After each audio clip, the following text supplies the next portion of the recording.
নমস্কার বন্ধুরা, মায়ের রান্নায়ন ব্লগ চ্যানেলে আপনাদের সকলকে জানাই অনেক স্বাগত। আজ আমি হাজির হয়েছি দারুণ স্বাদের একটি রেসিপি নিয়ে। আজকে শেয়ার করব নতুন আলু দিয়ে দেশি মুরগির পাতলা ঝোল। এই শীতের সময় কিন্তু এই দেশি মুরগি খেতে ভীষণ ভালো লাগে। গরম ধোয়া ওঠা ভাতের সাথে শীতের রাত হোক কিংবা দুপুরই হোক, এর স্বাদ যেন অতুলনীয়। আপনারা সকলেই জানেন দেশি মুরগি কিন্তু আমাদের শরীরের পক্ষে ভীষণই উপকারী।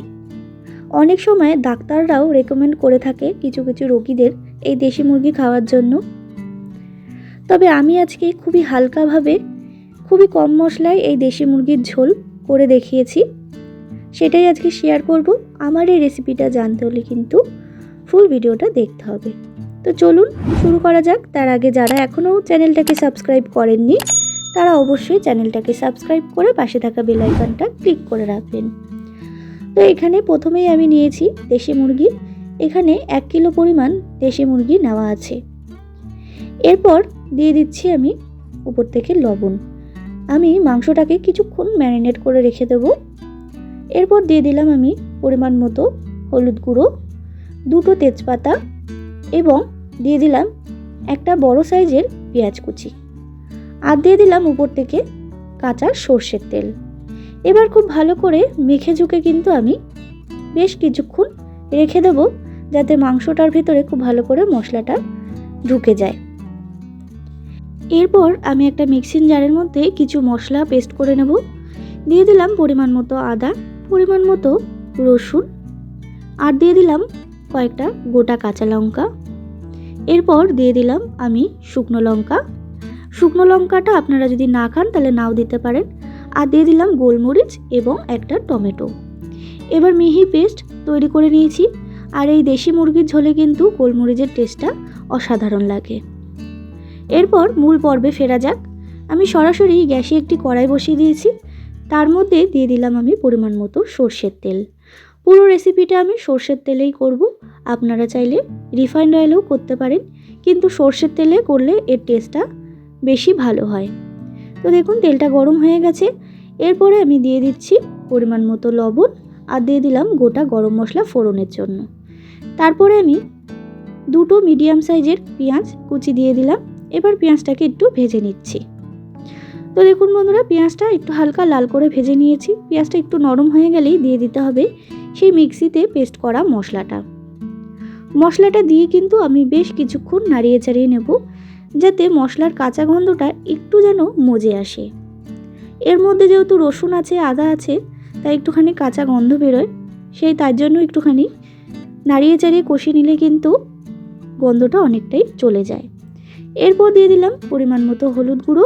আর হলুদ গুঁড়োটা দিয়ে কিন্তু আমি একটুখানি মশলাটাকে কষিয়ে নিয়েছি। দেখতেই পাচ্ছেন মশলা থেকে কিন্তু প্রায় তেল ছাড়তে শুরু করে দিয়েছে। এরপর আমি দিয়ে দেব ম্যারিনেশন করা দেশি মুরগিটা। এবার মুরগিটাকে দিয়ে কিন্তু আমি ভালো করে বেশ মশলাটার সাথে কিন্তু আমি কষিয়ে নেব। তো দেখুন বন্ধুরা, বেশ ভালো করে আমি মাংসটাকে কষিয়ে নিয়েছি। আর মাংসর মধ্যে কিন্তু আমি কোনো রকম জল ব্যবহার করিনি। মাংসর থেকেই অনেকটা পরিমাণ জল বেরিয়ে এসছে। এরপর আমি দিয়ে দিলাম ফ্যাটানো টক দই। এখানে আমি 3 চামচ মতো ফ্যাটানো টক দই ব্যবহার করেছি আমার পরিমাণ মতো। আপনারা অবশ্যই আপনাদের পরিমাণ মতো দিয়ে দেবেন। আর মাথায় রাখবেন টক দইটা দেওয়ার সময় কিন্তু অবশ্যই গ্যাসের ফ্লেমটা কম করে রাখবেন। এরপর ঢাকা চাপা দিয়ে কিন্তু আমি বেশ কিছুক্ষণ রান্না করে নিয়েছি।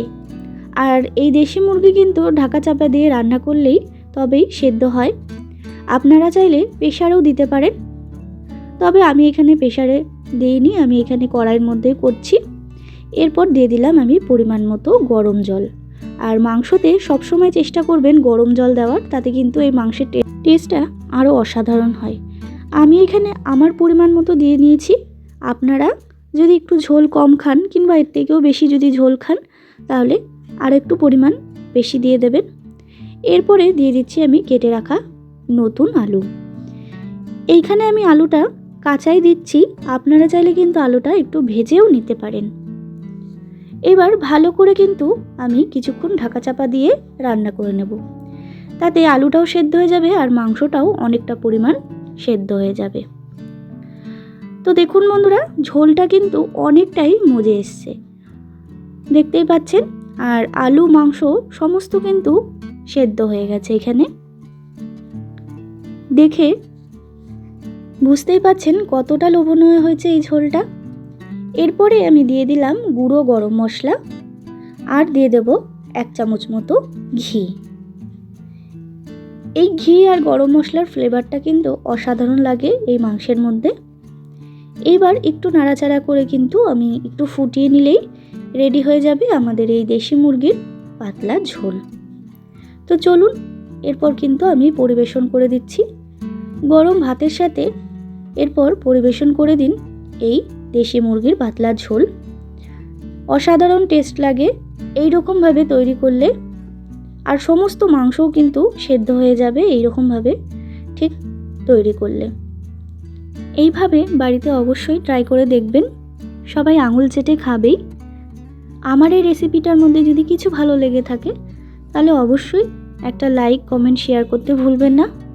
আর যারা এখনও আমার চ্যানেলটাকে সাবস্ক্রাইব করেননি তারা অবশ্যই চ্যানেলটাকে সাবস্ক্রাইব করে আমার পাশে থাকবেন নিত্য নতুন ভিডিও দেখার জন্য। দেখা হবে নতুন একটি রেসিপির সাথে নতুন কোনো ব্লগে। ততক্ষণের জন্য ভালো থাকবেন, সুস্থ থাকবেন। ধন্যবাদ।